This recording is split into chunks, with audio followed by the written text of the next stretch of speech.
ভারতের যে মনের বাসনাটা আছে এটা অনেক কমে যাবে, কারণ সে তখন জানে এই আগুনে হাত দিলে হাত পুড়বে, সুতরাং সে আগুনে হাত দিবে না। আর শুধু ভারতের কথা কেন বলছি, একই সাথে মিয়ানমারও সিধা হয়ে যাবে। প্রতি দেখেছেন যে বাংলাদেশ বিমান বাহিনী বেশ কিছু ফাইটার জেট কেনার জন্য চুক্তিতে সাইন করেছে, ইউরো ফাইটার, এবং পরবর্তীতে বোধহয় চায়না থেকে যে F-16 বা এরকম কিছু বিমান কেনার চিন্তা করছে। আমাদের যে ভূ রাজনীতি, আমাদের যে সামরিক বাহিনী, আমাদের যে বর্ডার ক্রাইসিস, এই জায়গাটা কি মানে আমাদের তো বৃহৎ জনগোষ্ঠী, এই জনগোষ্ঠীর মৌলিক চাহিদা পূরণ করাই কষ্টসাধ্য, সেই জায়গায় কি এটা আমাদের উচ্চাভিলাষী চিন্তা হয়ে যাচ্ছে না? না না, এটা অত্যন্ত প্র্যাকটিক্যাল চিন্তা। আমি কি ত্রিপুরা, আমি কি নাগাল্যান্ড, বাংলাদেশ কি পশ্চিমবঙ্গ? আমার তো নিজস্ব মানে সিকিউরিটি ফোর্সেস লাগবে, আমার রেগুলার আর্মি, নেভি, এয়ারফোর্স লাগবে। আজকে ত্রিপুরার রাজা যে আছে সে বলতে পারে যে তার বিমানের দরকার নাই, কারণ ভারতীয় বিমান বাহিনী, বায়ুসেনা তাকে হেল্প করবে। আমার কেন বিমান দরকার? আমার অবশ্যই বিমান দরকার এই কারণে, কারণ হচ্ছে ভারত ইতোমধ্যে বাংলাদেশের যে লালমনিরহাট আমাদের যে বিমানবন্দরটা আছে তার আশেপাশে তাদের কমান্ডো বাহিনীর ক্যান্টনমেন্ট স্থাপন করেছে।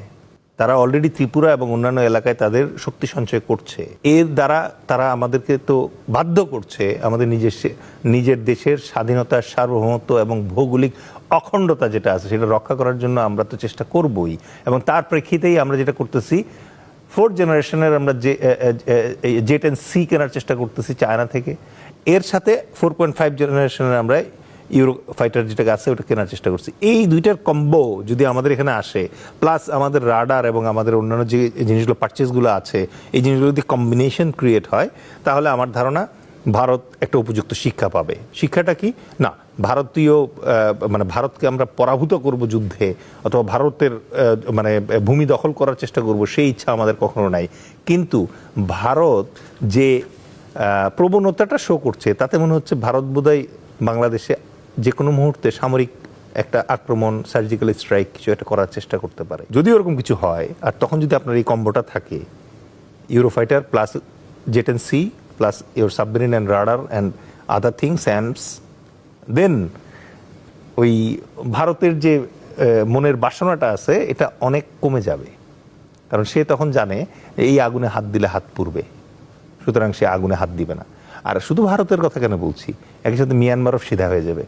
আপনি দেখবেন যে সুসুর করে এই যে রোহিঙ্গা যেগুলো আছে, আমার মনে হয় ডক্টর মোহাম্মদ ইউনূস বুঝে শুনেই বলছে, এই বিমান কিনবে বলেই বলছিল যে রোহিঙ্গারা আগামী ঈদের আগে ভাগতে পারে। বিকজ যখন আপনার হাতে এই ক্যাপাসিটি থাকে, তখন আর মনে করেন যে ওই সীমান্তে এসে মিয়ানমার আপনার সাথে লুতুপুতু করার চেষ্টা করবে না, কারণ তখন রেঙ্গুন বলেন আর নিপদও বলেন আপনার রেঞ্জের ভেতরে ঘুরায় দিয়ে আসবে। আর কেউ যদি জানে যে এখানে হাত দিলে আগুনে পুড়বে, তাহলে নিশ্চয়ই সে হাত দেওয়ার আগে বারংবার চিন্তা করবে যে এখানে হাত দেওয়া ঠিক হবে কিনা, যদি না শিশু অথবা পাগল হয়।